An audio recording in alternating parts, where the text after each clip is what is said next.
네, 오늘 저는 주신 말씀을 통해서 성도로서 해야 할 마땅한 일이라고 하는 제목을 가지고 하나님 말씀을 증거하겠습니다. 저 여러분들은 모두가 다 예수 그리스도를 믿음으로 구원을 받습니다.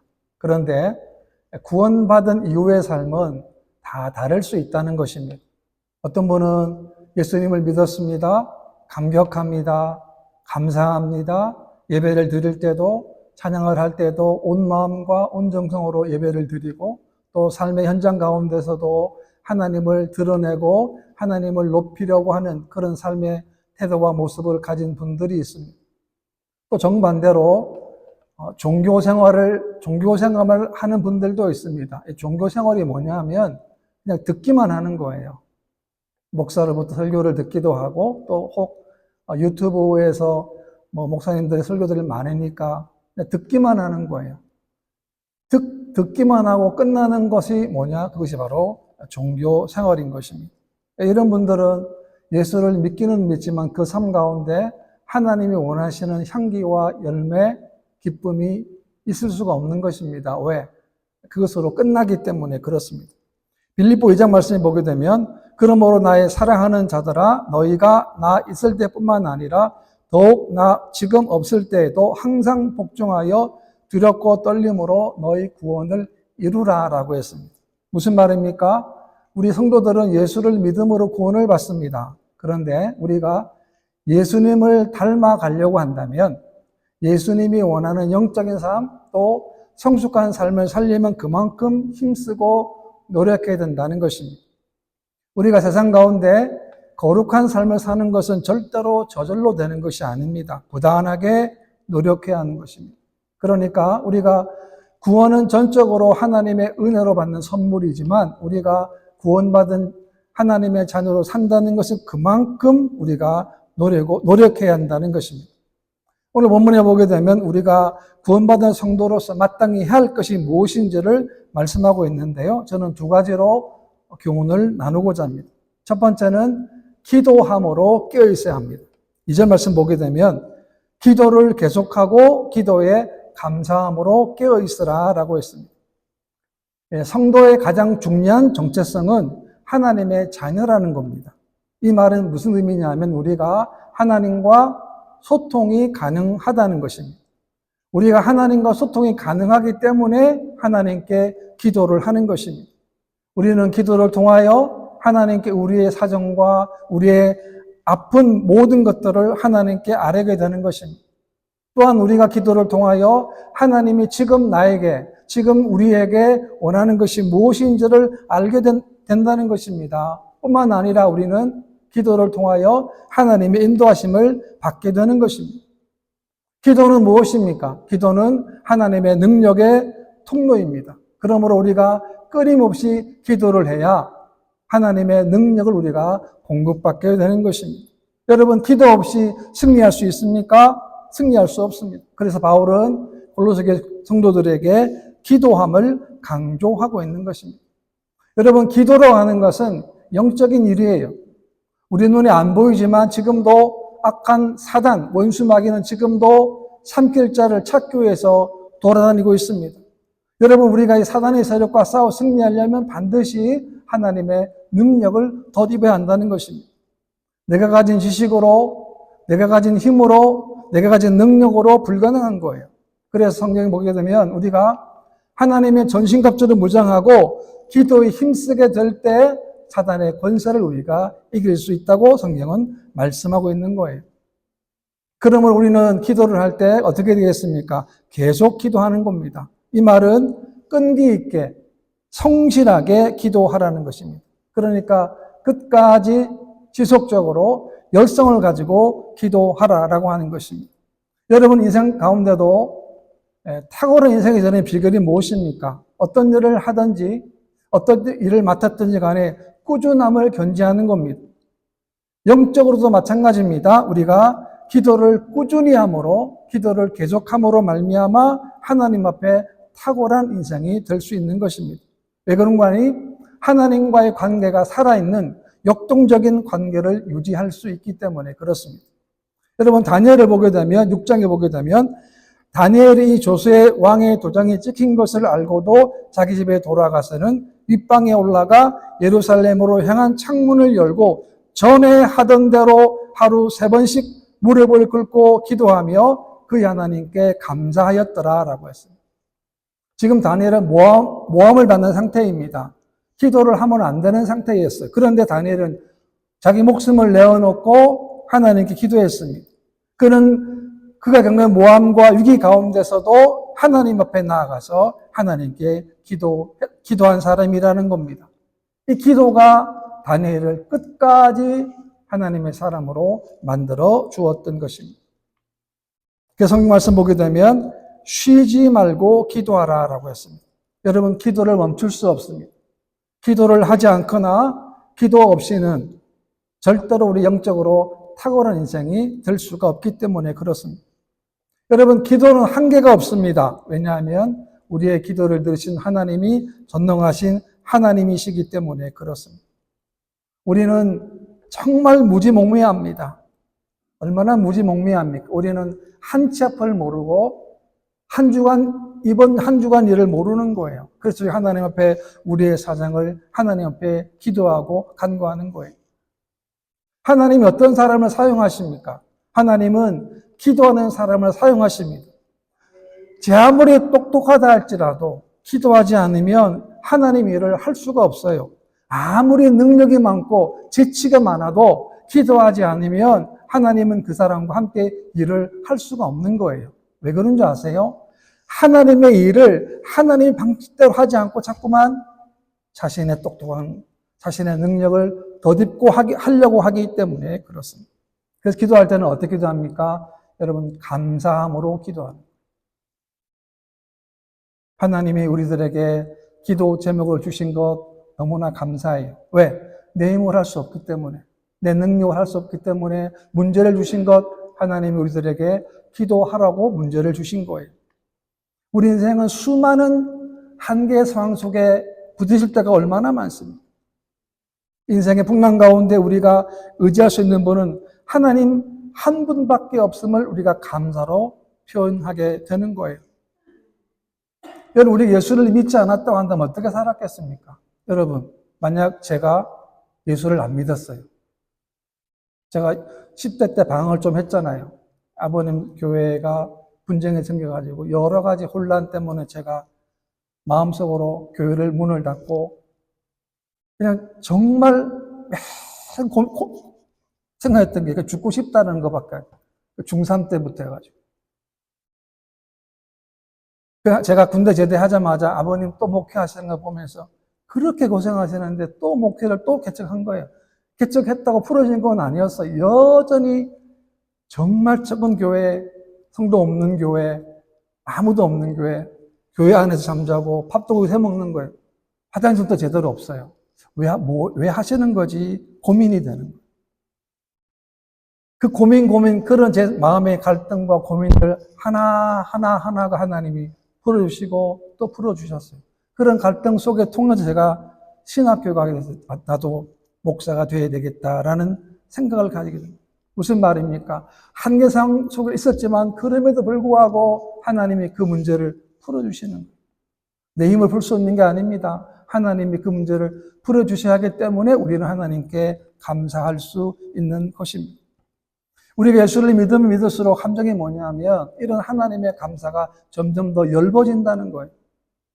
우리가 구원받은 것이 얼마나 감사합니까? 우리가 직분 받은 것이 얼마나 감사합니까?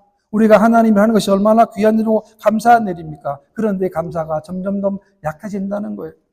그래서 우리 하나님 앞에 감사함으로 엎드려야 합니다. 하나님 또 한 주간 은혜로 지켜주셨습니다. 우리는 모든 것이 다 하나님의 은혜라는 거예요. 그것을 기억하며 그것을 감사하는 것입니다. 우리의 남은 미래도 마찬가지예요. 우리가 지금 얼마나 기도하느냐에 따라 우리의 미래가 달라지게 되는 거예요. 우리의 과거는 이미 지나갔어요. 그러나 우리의 미래는 우리가 하나님 앞에 기도하고 간구해야 하는 것입니다. 우리가 기도는 두 가지가 필요한데 기도의 양이 필요해요. 기도를 많이 해야 합니다. 여러분, 다니엘처럼 시간을 정해놓고 기도해야 합니다. 최근에 너무 기쁜 것은 새벽 기도에 우리 카톡으로 하지만 우리 성도님 이 두 분이 참석하셔가지고 너무나 감사해가지고 너무나 또 왜 기도하면 뭐 감사하면 기도 제목을 알 수 있기 때문에 그래요. 이런 기도 제목이 있구나라는 알기 때문에 또 더 많이 기도할 수 있다는 거예요. 하나님은 우리가 기도하면 할수록 어떻습니까? 가장 좋은 것으로, 더 좋은 정도가 아니에요. 가장 좋은 것으로, 가장 귀한 것으로 하나님이 역사하시기 때문에 그렇습니다. 근데 만약 기도를 떠나게 되면 아무 일이 일어나지 않습니다. 하나님 하신 그 일을 모른다는 거예요. 또 하나는 기도의 양뿐만 아니라 기도의 질도 필요합니다. 여러분, 기도할 때 우리가 처음 예수 믿을 때는 하나님 이거 주세요, 해주세요. 당연히 필요합니다. 모르니까요. 그러나 신앙의 연륜이 쌓이면 쌓일수록 이제는 나의 목적을 위한 기도가 아니고 기도의 기준이 뭐냐면 하나님을 위한 목적으로 기도가 좀 바뀌는 거예요. 하나님 내 삶을 통해서 어떻게 하면 하나님의 영광이 되겠습니까? 우리 가정을 통하여, 우리의 직장을 통하여, 우리 사업을 통하여, 내 계획을 통하여 하나님이 원하시는 것이 무엇입니까? 라고 하는 기도의 기준점을 점점 바꿔가게 되는 거예요. 이런 바꿈을 통해서 우리는 기도로 깨어있음을 알게 된다는 것입니다. 우리가 기도할 때도 마찬가지입니다. 내 계획이 아니고 하나님의 목표와 하나님의 계획을 따라 기도한다는 것이 얼마나 귀한 일인지 알 수 없다는 거예요. 우리가 마지막 순간에 어떤 외침이 있어야 되겠습니까? 나는 정말로 내 신앙 가운데 정말로 하나님 원하시는 그 삶을 위해서 내 인생을 드렸다라고 우리가 고백해야 되지 않겠습니까? 그런 삶이 되려면 우리가 하나님께 우리의 기도의 질로 바꿔야 된다는 것입니다. 3절 말씀 보게 되면 또한 우리를 위하여 기도하되 하나님이 전도할 문을 우리에게 열어주사 그리스도의 비밀을 말하게 하시기를 구하라. 내가 이 일 때문에 매임을 당하였노라 라고 했습니다. 그럼 바울의 기도 제목이 뭐냐면 복음을 전하게 해달라는 거예요. 지금 바울은 감옥에 있거든요. 그러니까 자신이 석방이 돼가지고 다른 걸 하는 게 아니고 하나님 앞에 하나님 말씀을 잘 전할 수 있도록 기도를 요청한 거예요. 놀랍지 않습니까? 에베소 6장 말씀을 보게 되면 또 나를 위하여 구할 것은 내게 말씀을 주사 나로 입을 열어 복음의 비밀을 담대히 알리게 하옵소서 할 것이니 라고 했습니다. 우리가 하나님 일할 때 복음 전파 사역의 결정은 어디서 결정됩니까? 골방 기도에서 결정되는 거예요. 얼마나 합심해서 얼마나 구했는가에 따라 달려있는 거예요. 헤세 포데로라는 분이 부흥 집회를 열었을 때 일인데요. 부흥의 날 마지막에 보니까 성도들을 불러보니까 이상하게도 그동안 나왔던 신실한 성도들이 안 보이는 거예요. 참 이상하다. 왜 다 어디 갔나라고 생각을 하면서 예배를 드리고 설교를 했는데 하나님 말씀을 전했는데 그 말씀 속에서 성령의 피를 부으심이 넘치게 됨을 느끼게 되는 거예요. 말씀 전하는데 그 말씀이 놀라운 능력으로 은혜로 선포되게 되는 거예요.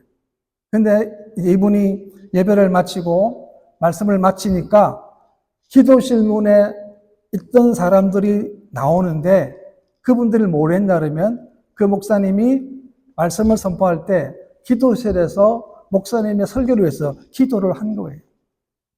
그러니까 이 허셀 포드가 설교하는 동안에 뜨겁게 기도했기 때문에 말씀에 하나님의 능력이 나타나게 된 것입니다. 여러분, 목회자를 돕는 최고의 일이 뭐냐? 그것은 목회자를 위해서 기도하는 것입니다. 여러분들이 기도하는 거예요. 부족한 저를 위해서 기도해 주십시오. 여러분, 교회는 목사 한 사람만 잘못 삐끗하면 교회는 어려움 당합니다. 사단 마귀가 얼마나 열을 많이 내겠습니까? 목사를 변절시키게 만들려고, 다른 일 하게 만들려고 얼마나 발악을 하고 있겠습니까? 그래서 목사가 하나님 말씀에 바로 설 수 있도록 언제나 주님 말씀 앞에 바른 길을 갈 수 있도록 여러분 기도해 주시길 바랍니다. 이 기도 부탁을 바울이 한 겁니다. 4절 말씀에도 보게 되면 그리하면 내가 마땅히 할 말로써 이 비밀을 나타내리라 라고 했습니다. 그 다음에 두 번째는 타인에 대하여 선한 영향력을 끼치라라는 것입니다. 무슨 말이냐 하면 타인에 대해서도 지혜롭게 행하라는 것입니다. 다시 말하면 하나님의 은혜가 우리의 말과 행동에서 빛나야 한다는 것입니다. 5절 말씀 보게 되면 외인에게 대해서는 지혜로 행하여 세월을 아끼라 라고 했습니다. 2024년 작년도에 대한민국에서 각 종교에 대한 호감도 조사를 했는데요. 호감도, 좋아하는 종교를 조사해 봤는데 그 결과로 불교가 51점이었어요. 그리고 가톨릭이 49점이었고 기독교가 36점이었습니다. 참으로 부끄러운 결과입니다. 무려 64%가 기독교, 또 기독교인을 부정적으로 본 것입니다. 그리스도인의 삶이 그만큼 세상 가운데서 세상 사람들로부터 존경을 받지 못한다는 반증이기도 한 것입니다. 제가 봤을 때는 예수 믿는 사람들은 많은 경우는 정말 좋은 분들이 많아요. 근데 한두 분 때문에 불과 몇 분 안 되는 분들이 세상 사람들한테 비난이 되면 그 몇 분들 때문에 기독교 전체가 비난을 받는 거죠. 그래서 36점밖에 못 받았지 않겠습니까? 본문에서도 말합니다. 우리가 외인에게, 다시 말하면 예수를 알지 못하는 사람들에게도 지혜로 행하라는 거예요. 경솔한 태도와 함부로 말하지 말라는 거예요. 함부로 행동하지 말라는 거예요. 내가 잘못했음으로 말미암아 다른 사람들한테 비난을 받지 않도록 조심하라고 권면하고 있는 것입니다. 우리가 만나는 사람, 친척이나 동료 모두가 다 우리가 지혜로, 하나님의 지혜로 행해야 될 사람들이기 때문에 그렇습니다. 뿐만 아닙니다. 우리는 그리스도 밖에 있는 사람들의 습관을 조심해야 합니다. 여러분, 예수 밖에 있는 좋지 못한 습관이 나로 하여금 나의 좋은 행실을 잘못하면 타락하게 할 수도 있기 때문에 그렇습니다. 그래서 우리는 이 땅에 살아갈 동안에 뱀처럼 지혜롭게 행해야 하는 것입니다. 구원받은 성도들이기 때문에 우리는 어떤 일을 맡아도 신앙의 양심을 가지고 행동해야 합니다. 행동 하나하나가 잘못됐다면 그것을 바꿔야 합니다. 여러분 삶 가운데 또 제 삶 가운데도 하나님 보실 때 잘못된 모습이 있다면 그것을 바꿔야 돼요. 여러분 바꾸지 않는 것은 종교생활에 불과한 거예요. 왜? 듣기만 하고 끝나버리기 때문에. 우리가 들었다 그러면 내 삶 가운데 무엇이 잘못됐는가를 우리가 파악하는 겁니다. 에베소 5장 16절 말씀 보게 되면 세월을 아끼라 때가 악하니라 라고 했습니다. 우리가 주어진 시간은 딱 정해져 있다. 영원하지 않습니다. 그리고 그 주어진 시간이 금세 지나갑니다. 우리가 주어진 시간과 주어진 물질과 모든 것들을 하나님의 나라 위해서, 하나님의 사명을 위해서 우리가 사용할 수 있어야 하는 것입니다.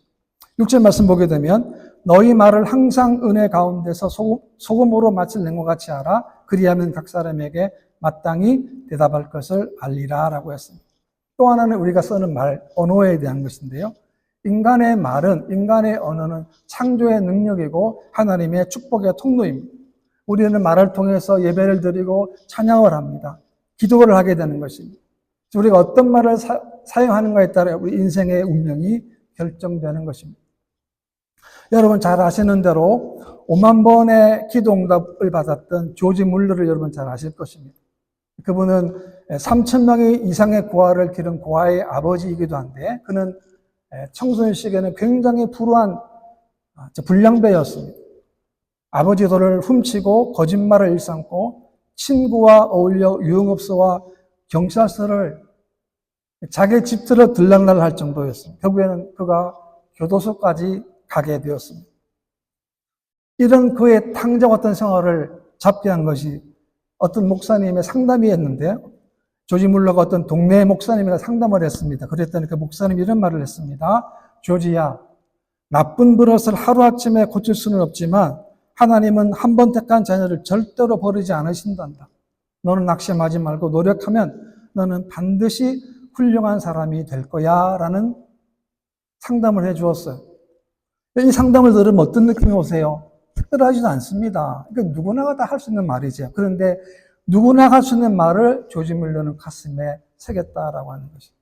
이 말이, 이 상담이 그렇게 방탕했던 조지 물러를 하나님의 사람으로 만들어 준 거예요. 무슨 말입니까? 우리가 하는 말이 이렇게 될 수 있다. 내가 하는 한마디가 사람을 살릴 수도 있고 반대로 사람을 죽일 수 있는 거예요.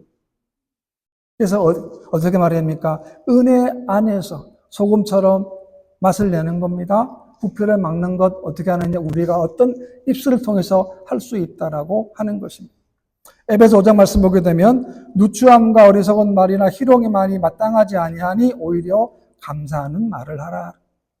우리가 뱉는 말, 좋지 못하는 말, 더러운 말, 음담패설, 이것도 농담을 절대로 아무렇게나 농담조로 하지 말라는 거예요.